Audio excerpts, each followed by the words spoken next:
जब एक आईपीएस महिला पुलिस अफसर को ही किया, जेल में बंद, फिर पुलिस वालों ने इसके साथ जो किया। नैना एक ईमानदार और निडर महिला आईपीएस अफसर थी।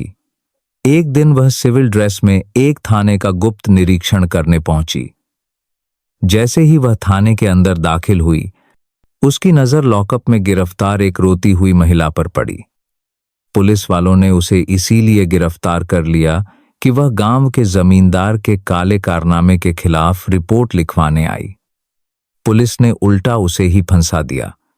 पास ही कुछ पुलिसकर्मी और एक मोटा सा रबदार आदमी गांव का जमींदार आपस में हंसी जाग करते हुए खुलेआम केस रफादफा करने की बात कर रहे थे। यह सब देखकर नैना का खून खौल उठा। वह सामने आई और सख्त आवाज में बोली, छोड़ दो मेरी बहन को और इस जमींदार के खिलाफ तुरंत एफआईआर दर्ज करो, वरना बहुत महंगा पड़ेगा। इस पर पुलिस वालों ने बिना सोचे समझे आईपीएस नैना को भी लॉकअप में डाल दिया और बाहर की तरफ पुलिस वालों के साथ जमींदार हंस रहा था। कुछ देर बाद पुलिसकर्मियों ने औपचारिकता के लिए नैना से उसका नाम और आईडी कार्ड मांगा। नैना ने चुपचाप अपने बैग से आईडी निकाली और सामने फेंक दिया। जैसे ही आईडी कार्ड की तरफ नजर गई, सबके पैरों तले जमीन खिसक गई। उस पर साफ साफ लिखा था, Indian police service Naina Singh IPS officer. पूरा थाना हड़कंप में आ गया। जो पुलिस वाले अभी उसे धक्का दे रहे थे, वह अब कांपते हुए खड़े थे। फिर उनके साथ जो उसे देखकर किसी को अपनी आंखों पर विश्वास नहीं हुआ, और जब इसे आप देखेंगे तो आपको भी विश्वास करना मुश्किल हो जाएगा। तो वीडियो को पूरा जरूर देखें, और वीडियो अच्छी लगे तो वीडियो को लाइक करके चैनल को भी सब्सक्राइब कर दें। तो चलिए वीडियो को शुरू करते हैं। आईपीएस नैना सिंह की जिंदगी फाइलों, नक्शों और अपराधों के आंकड़ों के बीच उलझी रहती थी। उसके दफ्तर की दीवारों पर लगे नक्शों पर लाल और नीले पिन किसी खेल के मोहरे नहीं, बल्कि इंसानियतों के उलझे हुए धागे थे।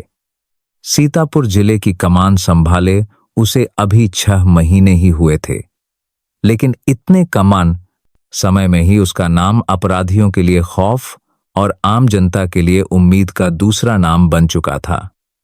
नैना के लिए वर्दी सिर्फ एक नौकरी नहीं, एक जुनून थी, एक जिद थी। बचपन में उसने अपने गांव में जमींदार के हाथों अपने पिता का अपमान होते देखा था। पुलिस ने भी तब जमींदार का ही साथ दिया था। उस दिन उस छोटी सी लड़की ने अपनी नम आंखों से जो देखा, उसने उसके दिल में एक आग जला दी थी, सिस्टम को अंदर से बदलने की आग। और आज आईपीएस नैना सिंह उसी आग को अपनी रगों में महसूस कर रही थी। पिछले कुछ हफ्तों से खास थाने रामपुर थाने से अजीब तरह की शिकायतें आ रही थी। शिकायतें सीधी नहीं थी, बल्कि कानाफूसी की तरह थी। कोई दबी जबान में बताता कि वहां गरीबों की सुनवाई नहीं होती, तो कोई कहता कि थाने का इंचार्ज इंस्पेक्टर वर्मा इलाके के बड़े जमींदार ठाकुर गजराज सिंह की जेब में रहता है। शिकायतें गुमनाम थीं क्योंकि लोग डरते थे। गजराज सिंह का खौफ ऐसा था कि उसके खिलाफ बोलने का मतलब था अपनी शामत को दावत देना। नैना जानती थी कि अगर वह वर्दी में वहां गई तो सब कुछ ऑल इज वेल मिलेगा। फाइलें दुरुस्त, रिकॉर्ड चकाचक, और इंस्पेक्टर वर्मा जय हिंद मैडम का नारा लगाते हुए ऐसा अभिनय करेगा कि ऑस्कर भी शर्मा जाए।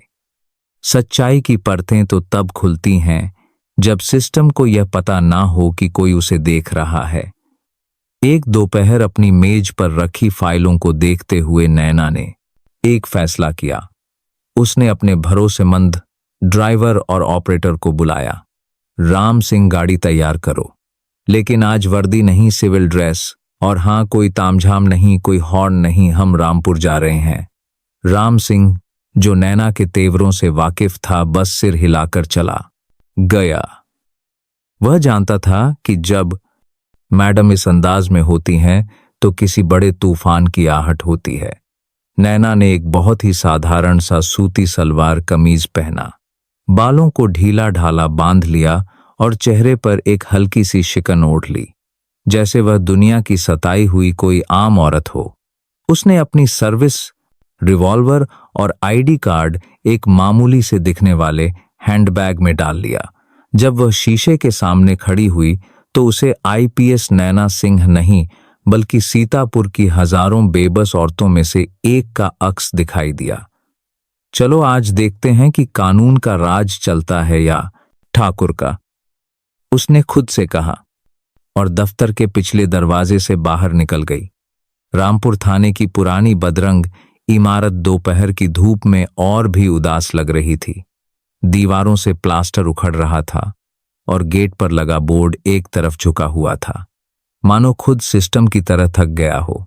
थाने के बाहर एक बूढ़ा बरगद का पेड़ था, जिसकी छांव में कुछ लोग शायद अपनी बारी का इंतजार कर रहे थे, लेकिन उनके चेहरों पर उम्मीद से ज्यादा थकान थी। नैना ने गाड़ी को थाने से काफी दूर रुकवाया और पैदल ही अंदर की ओर चल दी। जैसे ही उसने थाने के अहाते में कदम रखा, उसे एक अजीब सी घुटन महसूस हुई। हवा में इंसाफ की खुशबू नहीं बल्कि डर और लाचारी की बसी हुई थी। एक कोने में बैठा मुंशी खर्राटे ले रहा था। अंदर से हंसी के ठाकों की आवाज आ रही थी। नैना धीरे धीरे मुख्य दफ्तर की तरफ बढ़ी। दरवाजा खुला था।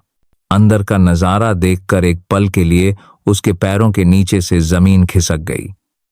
एक तरफ लोहे की सलाखों के पीछे एक औरत जकी सी जमीन पर बैठी सिसक रही थी। उसकी साड़ी में धूल लगी थी, बाल बिखरे हुए थे और चेहरे पर खरोच के निशान थे।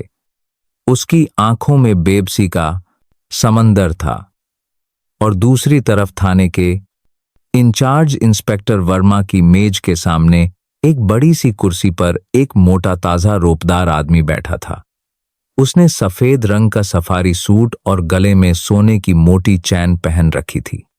यह जरूर ठाकुर गजराज सिंह था। उसके साथ इंस्पेक्टर वर्मा और दो और हवलदार खड़े थे और सब जोर जोर से हंस रहे थे। हाँ, क्या बात है ठाकुर साहब, आपने तो खेल ही खत्म कर दिया। इंस्पेक्टर वर्मा ने चापलूसी भरी हंसी हंसते हुए कहा। सीधा अंदर डाल दिया उस औरत को। बड़ी आई थी आपके खिलाफ रिपोर्ट लिखाने। ठाकुर गजराज सिंह ने अपनी मूंछों पर ताव देते हुए कहा। अरे वर्मा, हमने पहले ही कहा था, यह जमीन हमारी है तो हमारी है। यह औरत का पति 2 कौड़ी का मजदूर हमसे जबान लड़ाएगा। अब सड़ेगी, अंदर तो अकल ठिकाने आएगी। बाकी तुम देख लेना। केस ऐसा बनाओ कि 10 साल तक जमानत ना हो। आप चिंता ही ना करें ठाकुर साहब, एक हवलदार बोला। हमने तो सरकारी काम में बाधा डालने और पुलिस पर हमला करने का केस ठोक दिया है। अब कोई माई का लाल इसे बचा नहीं सकता।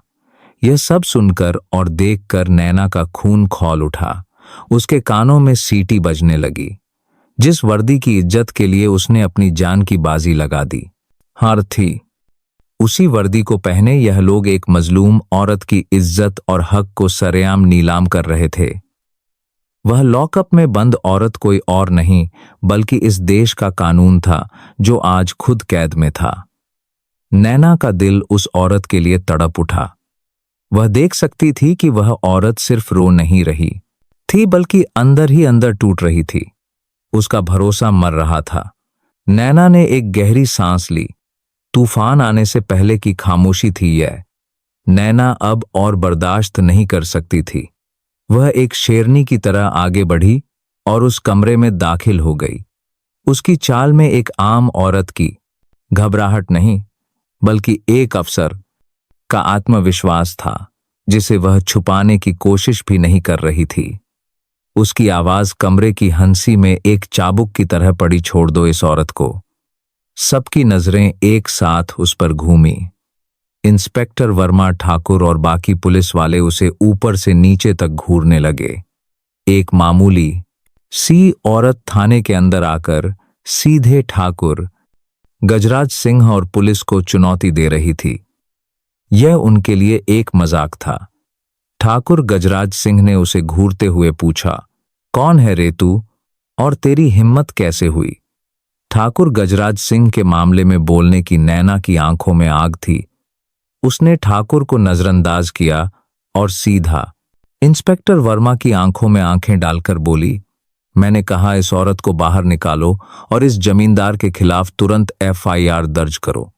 इसने इसकी जमीन हड़पी है और इसे मारा पीटा है। इंस्पेक्टर वर्मा पहले तो चौंका, फिर बेशर्मी से हंस पड़ा। ओहो, तो तू इसकी रिश्तेदार है, बड़ी आई वकील बनके। चल निकल यहां से, वरना तुझे भी इसी के साथ अंदर डाल दूंगा। तुम्हारी भलाई इसी में है कि तुम मेरी बात मान लो, वरना यह थाना, यह वर्दी सब बहुत महंगा पड़ेगा तुम्हें। नैना की आवाज में स्टील जैसी दृढ़ता थी। अब ठाकुर गजराज सिंह का पारा चढ़ गया। वह अपनी कुर्सी से उठा और नैना की तरफ बढ़ा। जबान बहुत चलती है तेरी। वर्मा इंतजार किसका कर रहा है? सिखा इसको कि ठाकुर से बात करने का अंजाम क्या होता है। डाल इसको भी अंदर। देखती हूं कौन सा बड़ा अवसर इसे बचाने आता है। इंस्पेक्टर वर्मा को तो जैसे हरी झंडी मिल गई।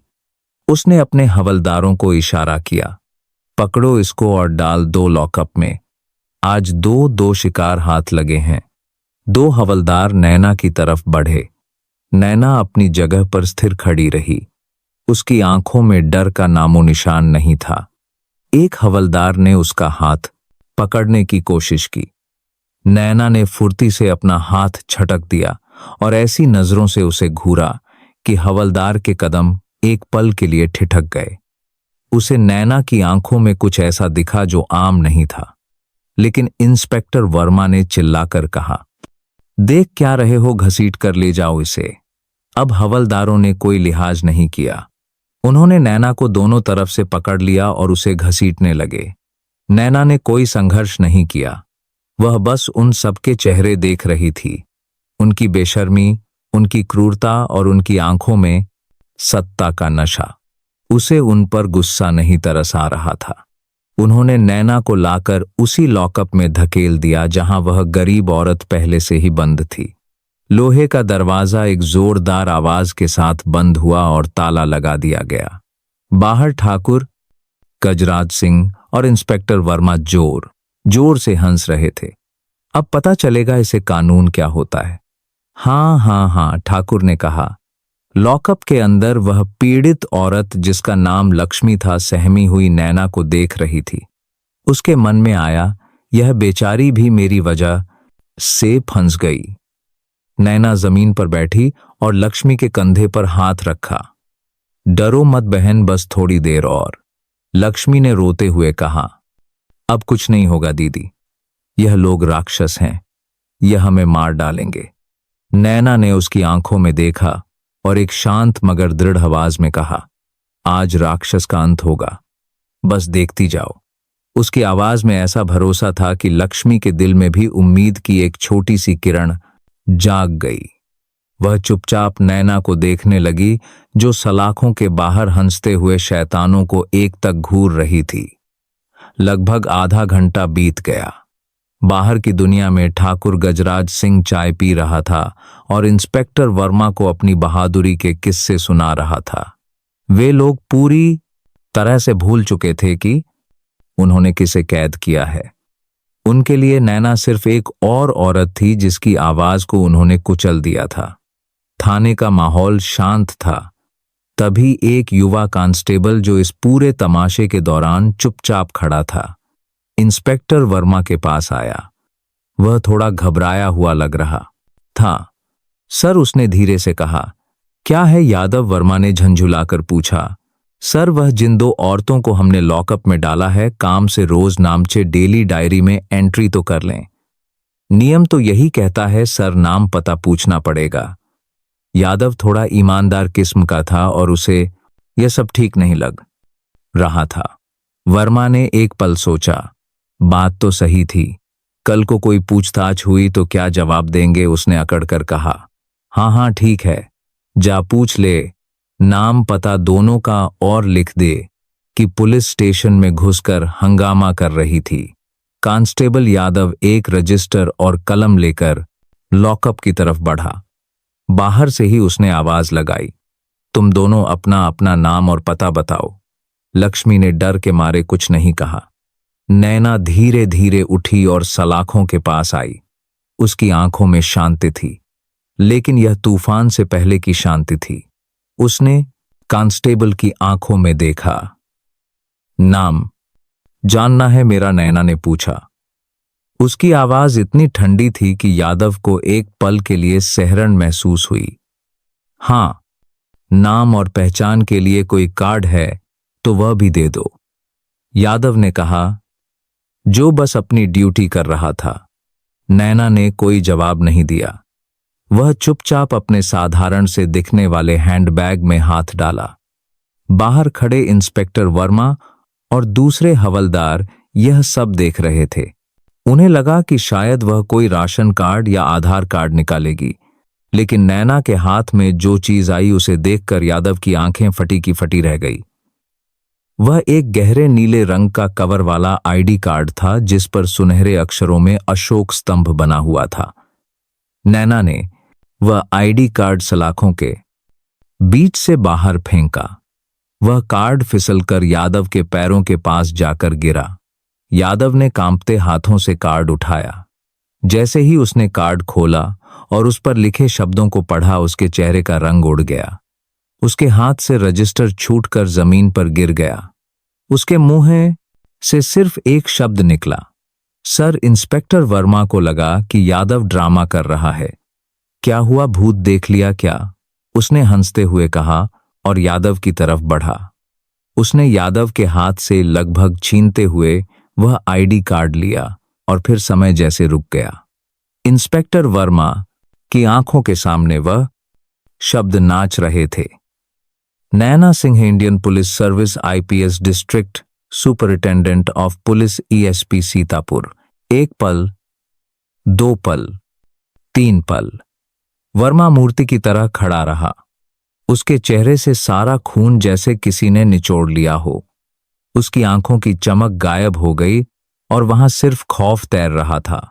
जिस औरत को उसने गालियां दी, जिसे उसने घसीट कर लॉकअप में बंद किया, वह कोई आम औरत नहीं बल्कि पूरे जिले की पुलिस की मालकिन, उसकी सबसे बड़ी बॉस थी। उसके हाथ कांपने लगे और आईडी कार्ड उसके हाथ से फिसलकर जमीन पर गिर गया। ठाकुर गजराज सिंह, जो अब तक मूंछों पर ताव दे रहा था, यह सब देखकर हैरान था। क्या हुआ वर्मा, ऐसे क्यों खड़ा है? वर्मा ने कांपती हुई उंगली से कार्ड की तरफ इशारा किया। ठाकुर ने झुककर कार्ड उठाया और पढ़ा। पढ़ते ही उसका मोटा शरीर भी कांप गया। उसका चेहरा, जो अकड़ से लाल था, अब डर से सफेद पड़ गया था। थाने में एकदम सन्नाटा छा गया। जो हवलदार अभी हंस रहे थे, उनके चेहरे पर हवाइयां उड़ने लगी।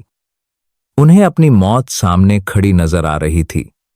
कांस्टेबल यादव, जो सबसे पहले होश में आया, उसने तुरंत सावधानी की मुद्रा में आकर जोर से चिल्लाया, जय हिंद मैडम। उसकी आवाज सुनते ही बाकी सब भी जैसे नींद से जागे। इंस्पेक्टर वर्मा और दूसरे हवलदार, जिनकी टांगें कांप रही थी, किसी तरह सीधे खड़े हुए और लड़खड़ाती आवाज में बोले, जय हिंद मैडम। ठाकुर गजराज सिंह पत्थर का बुद्ध बना खड़ा था। उसका सारा रब, सारी अकड़ पल भर में काफूर हो गई थी। थाने में अब मौत जैसा सन्नाटा था। सिर्फ इंस्पेक्टर वर्मा के भारी भारी सांस लेने की आवाज आ रही थी। उसकी आंखों के सामने उसका पूरा करियर, उसका भविष्य, सब कुछ तबाह होता दिख रहा था। कांस्टेबल यादव ने फुर्ती दिखाते हुए अपनी जेब से चाबियों का गुच्छा निकाला और कांपते हाथों से लॉकअप का ताला खोलने लगा। उसके हाथ इतने कांप रहे थे कि चाबी बार बार ताले में घुस नहीं पा रही थी। खोलो दरवाजा, नैना की आवाज लॉकअप के अंदर से गूंजी। इस बार उसकी आवाज में एक आम औरत की बेबसी नहीं, बल्कि एक आईपीएस अफसर का हुक्म था। जैसे तैसे ताला खुला। लोहे का दरवाजा एक धीमी डरावनी आवाज के साथ खुला। नैना धीरे धीरे बाहर आई। उसकी चाल में वही शांति थी, लेकिन अब वह शांति डरा रही थी। उसने एक एक करके वहां खड़े हर शख्स की आंखों में देखा।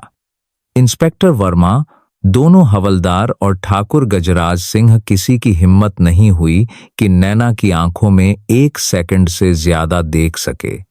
सब ने डर के मारे नजरें झुका ली। नैना चलकर इंस्पेक्टर वर्मा के ठीक सामने खड़ी हो गई। वर्मा पसीने से तरब बतर था और थर थर कांप रहा था। तो इंस्पेक्टर वर्मा, नैना ने बहुत धीरे से कहा, यही है तुम्हारा कानून। यही सिखाया गया था तुम्हें ट्रेनिंग में कि अत्याचारों से हाथ मिलाकर निर्दोषों को सलाखों के पीछे डाल दो। वर्मा के मुंह से आवाज नहीं निकल रही थी। वह कुछ बोलना चाहता था, शायद माफी मांगना चाहता था, लेकिन उसके शब्द गले में ही अटक गए। नैना की आवाज अब ऊंची हो गई। एक औरत जो इंसाफ मांगने तुम्हारे दरवाजे पर आई, तुमने उसी को मुजरिम बना दिया।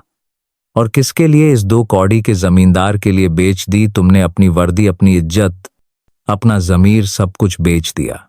हर एक शब्द एक चांटे की तरह वर्मा के चेहरे पर पड़ रहा था।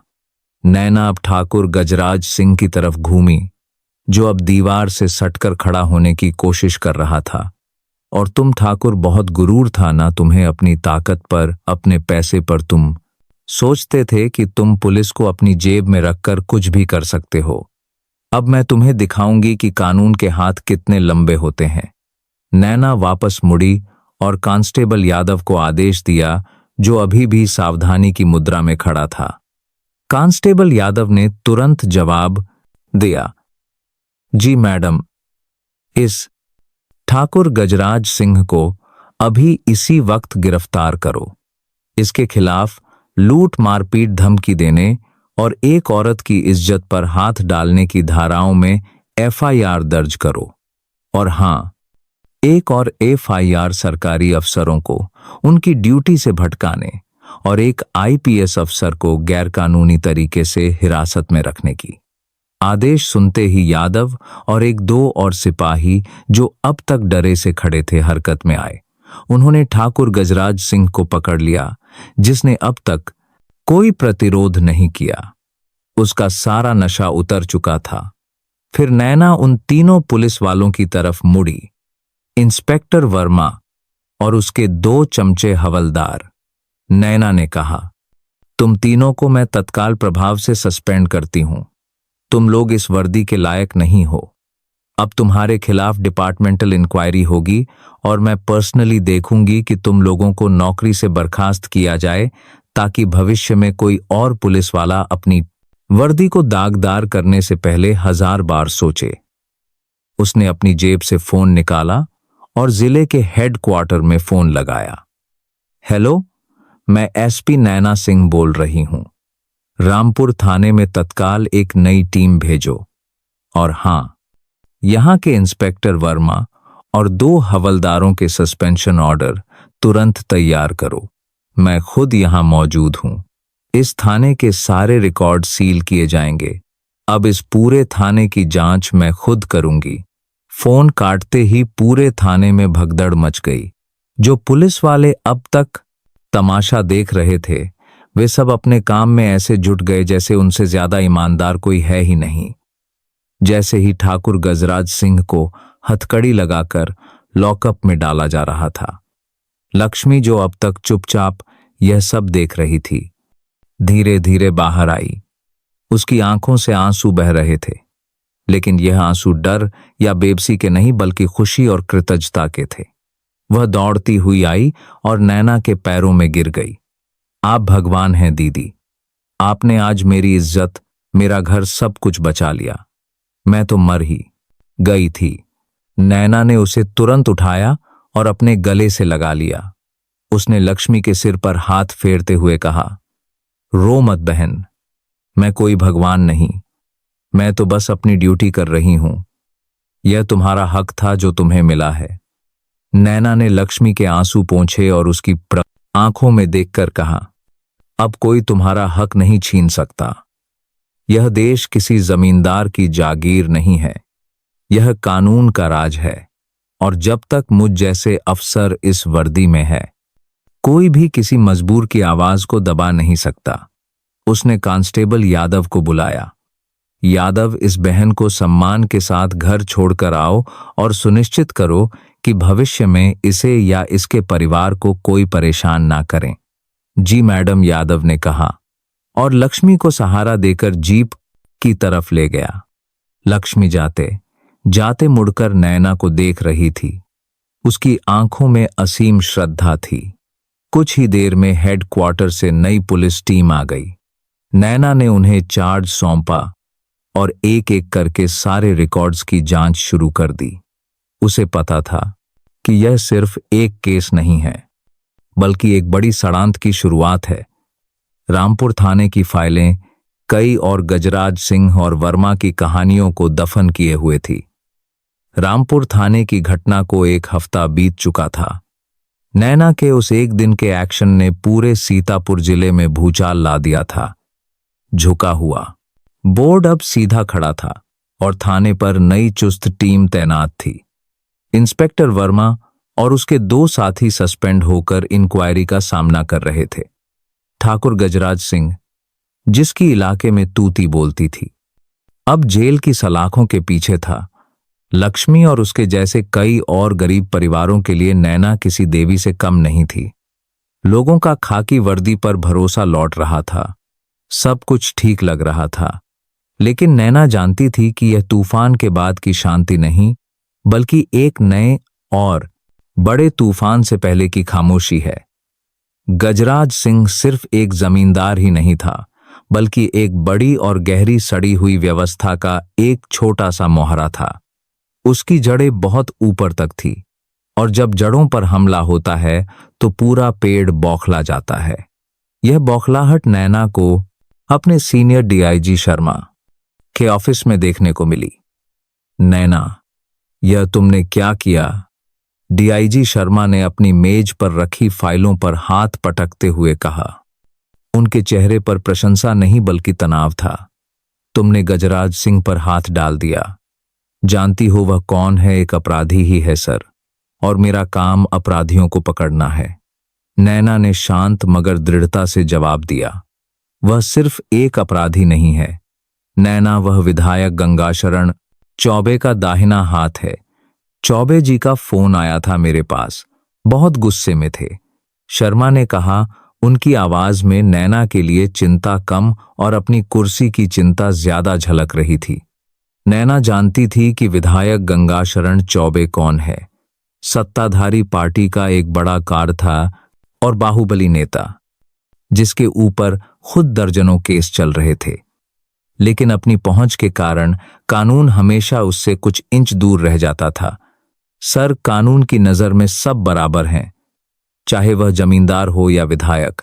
नैना ने अपनी बात रखी। किताबों में सब बराबर हैं। नैना, असल दुनिया अलग है। चौबे कोई मामूली आदमी नहीं है।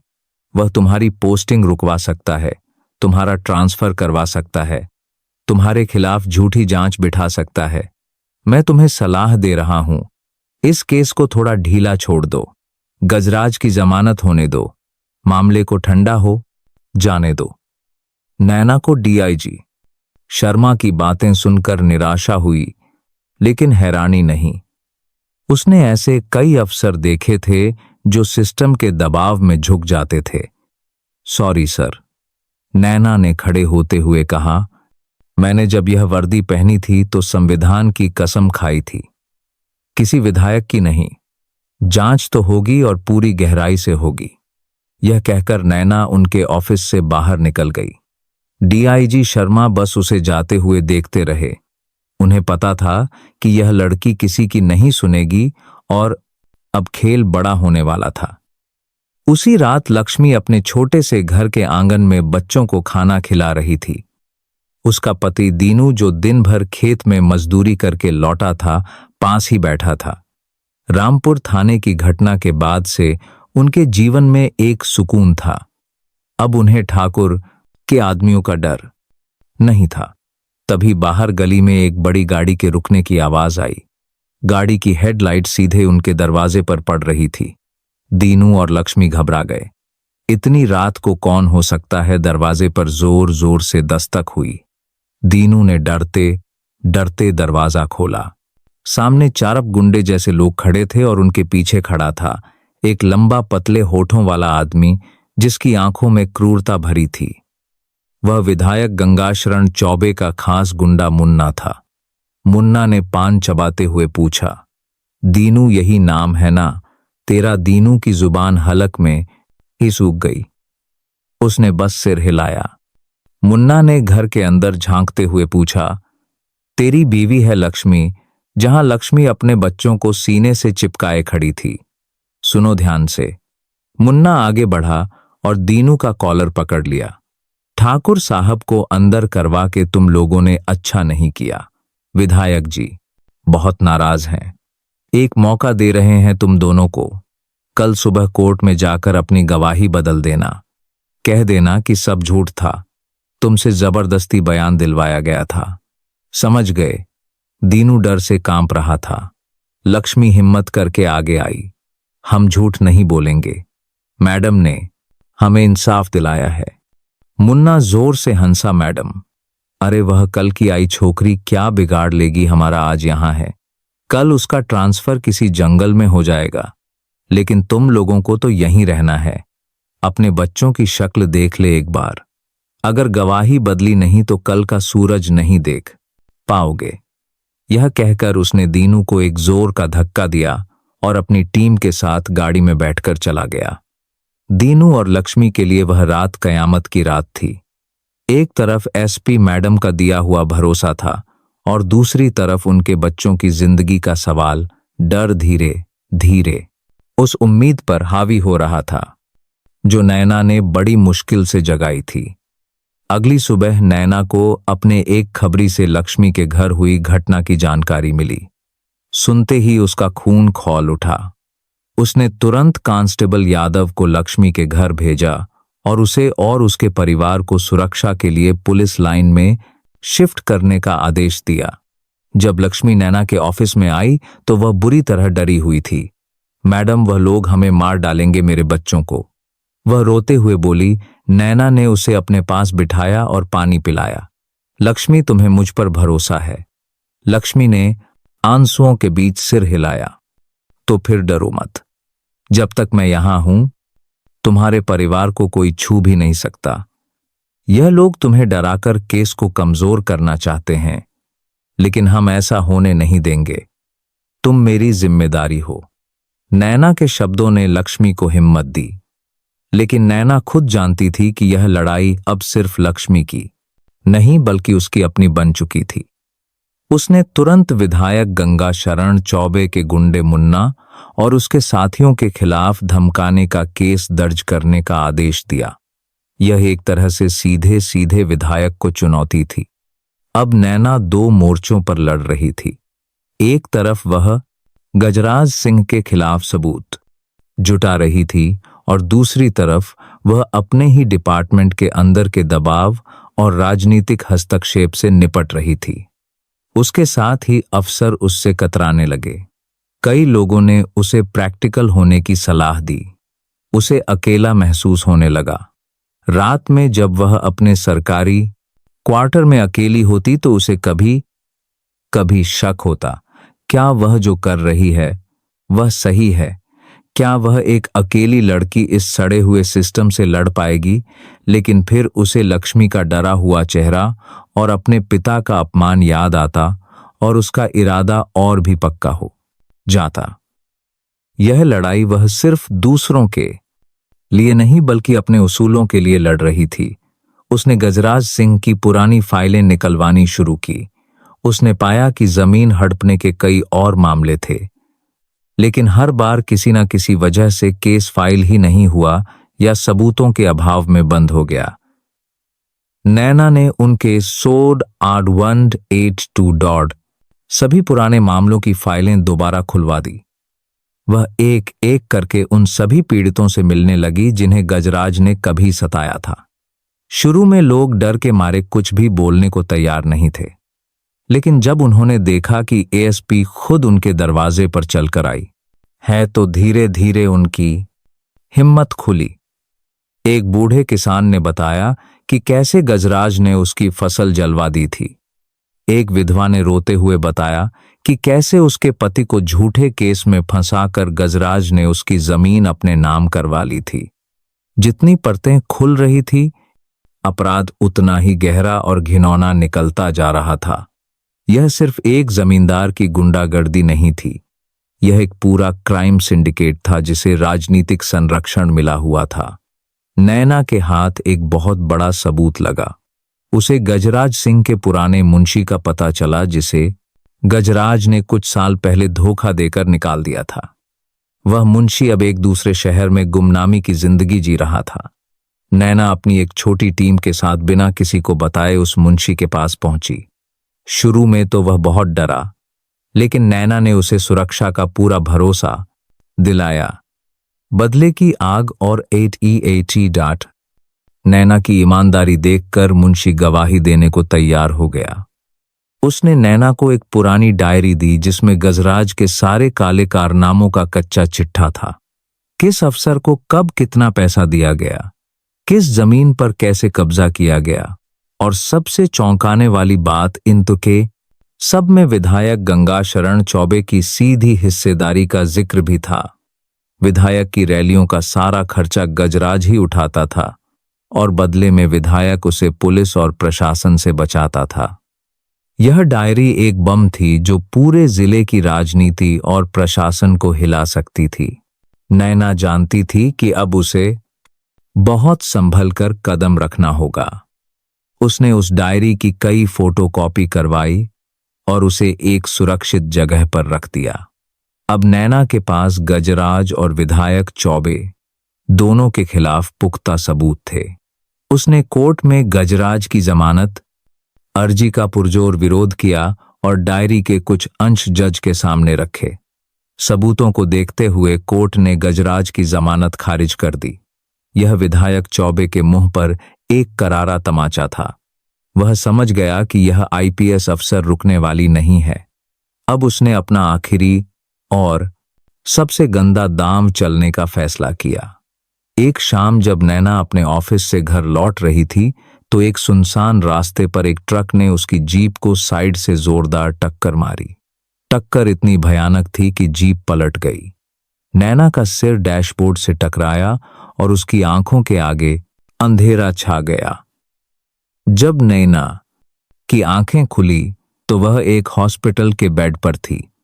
उसके सिर पर पट्टी बंधी थी और हाथ में प्लास्टर था। पास ही कांस्टेबल यादव और उसके कुछ भरोसेमंद अफसर खड़े थे। मैडम, आप ठीक तो हैं? यादव ने चिंतित होकर पूछा।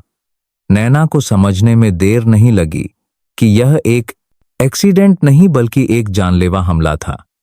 वे उसे रास्ते से हटाना चाहते थे। यह हमला उसके शरीर पर था, लेकिन इसका असर उसके हौसले पर हुआ। एक पल के लिए उसे लगा कि शायद DIG शर्मा सही थे। शायद उसे यह सब छोड़ देना चाहिए। लेकिन फिर उसे हॉस्पिटल के बाहर जमा भीड़ दिखाई दी। लक्ष्मी, उसका पति दीनू और वे सारे किसान और मजदूर जिनके लिए नैना लड़ रही थी, सब हॉस्पिटल के बाहर खड़े थे। उनकी आंखों में नैना के लिए चिंता और दुआएं थी। वे चुपचाप खड़े थे, लेकिन उनकी मौजूदगी नैना को वह हिम्मत दे गई जिसकी उसे उस वक्त सबसे ज्यादा जरूरत थी। उसे समझ आ गया, यह लड़ाई अब उसकी अकेली नहीं थी। इन सब लोगों की उम्मीदें उससे जुड़ी थी। वह पीछे नहीं हट सकती थी। अगले दिन सिर पर पट्टी बांधे और एक हाथ में प्लास्टर लगाए IPS नैना सिंह ने अपने ऑफिस में एक प्रेस कॉन्फ्रेंस बुलाई। सारे लोकल और नेशनल मीडिया के रिपोर्टर वहां मौजूद थे। DIG शर्मा और विधायक चौबे को लगा कि शायद नैना डर गई है और अब केस से पीछे हटने का ऐलान करेगी। लेकिन नैना ने जो किया उसकी किसी ने कल्पना भी नहीं की थी। उसने उस काली डायरी की कॉपियां मीडिया के सामने रख दी।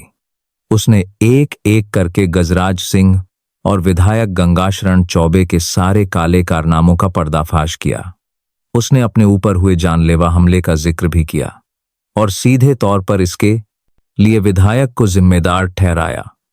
यह लड़ाई सिर्फ एक जमींदार के खिलाफ नहीं है, नैना ने गरजती हुई आवाज में कहा। यह लड़ाई राजनीति के अपराधीकरण और सिस्टम में घुसे भ्रष्ट लोगों के खिलाफ है। हो सकता है इस लड़ाई में मेरा ट्रांसफर हो जाए या मेरी जान चली जाए, लेकिन मैं आप सबको यह वचन देती हूं कि मेरे रहते हुए सीतापुर में कोई भी गुंडा या नेता कानून से ऊपर नहीं होगा। यह एक प्रेस कॉन्फ्रेंस नहीं, एक धर्म युद्ध का शंखनाद था। अगले दिन की सुबह हर अखबार की हेडलाइन नैना सिंह की कहानी से भरी हुई थी। टीवी चैनलों पर उसी की चर्चा थी। मामला राज्य की राजधानी से लेकर दिल्ली तक पहुंच गया। विपक्ष ने इस मुद्दे को विधानसभा में उठाया। सरकार और पुलिस विभाग पर इतना दबाव बना कि वे चाहकर भी इस मामले को दबा नहीं सकते थे। विधायक गंगाशरण चौबे की पार्टी ने खुद को बचाने के लिए उसे किनारा कर लिया।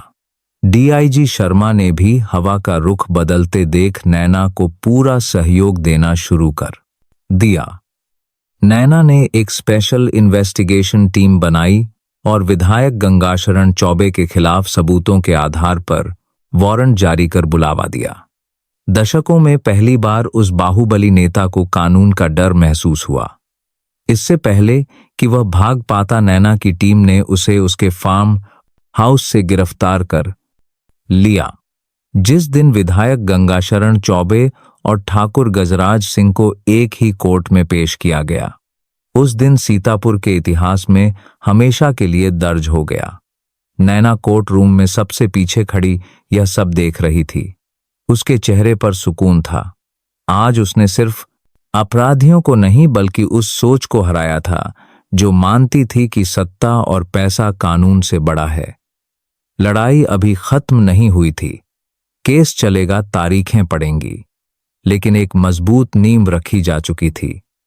रामपुर का वह झुका हुआ बोर्ड अब पूरे सीतापुर के कानून का प्रतीक बन चुका था, जो हर तूफान के बाद और भी सीधा और मजबूती से खड़ा रहेगा। नैना जानती थी उसका सफर अभी बहुत लंबा है, लेकिन अब वह इस सफर में अकेली नहीं थी। उसके साथ हजारों लोगों की दुआएं और उनका अटूट भरोसा था। तो दोस्तों, आज के लिए इतना ही। तो कैसी लगी आपको यह कहानी? अगर अच्छी लगी हो तो वीडियो को एक लाइक करके चैनल को सब्सक्राइब जरूर करें और कमेंट में अपना राय देना ना भूलें। तो चलिए मिलते हैं अगली वीडियो में। तब तक के लिए धन्यवाद। जय हिंद। कमेंट में जरूर बताइएगा कि आप हमें कहां से देख या सुन रहे हैं। आज की यह कहानी आपको कैसी लगी? अपने विचार हमारे साथ जरूर साझा करें। मैं ईश्वर से प्रार्थना करता हूं कि आप जहां भी रहें हमेशा सुरक्षित और खुश रहें। अगर आपके पास भी कोई ऐसी ही दिलचस्प कहानी है तो उसे हम तक जरूर पहुंचाइएगा, ताकि हम आपकी कहानी को भी इस मंच के माध्यम से सभी के साथ साझा कर सकें। फिनमलातिंग कमेंट में जरूर बताइएगा कि आप ह्यूमैन कहान से देख या सुन रहा हैं। आई कि ये कहानी आपको कैसी लगी? अपने फिक्र हमारे साथ जरूर साझा करें। मैं ईश्वर से प्रार्थना करता हूं कि आप यहाँ भी रहें, हमेशा सुरक्षित और खुश रहें। अगर आपके पास पे कोई ऐसा ही दिलचस्प कहानी है तो यूज हम तक जरूर पहुंचाएगा, ताकि हम आपकी कहानी को इस मंच के माध्यम से सभी के साथ साझा कर सकें।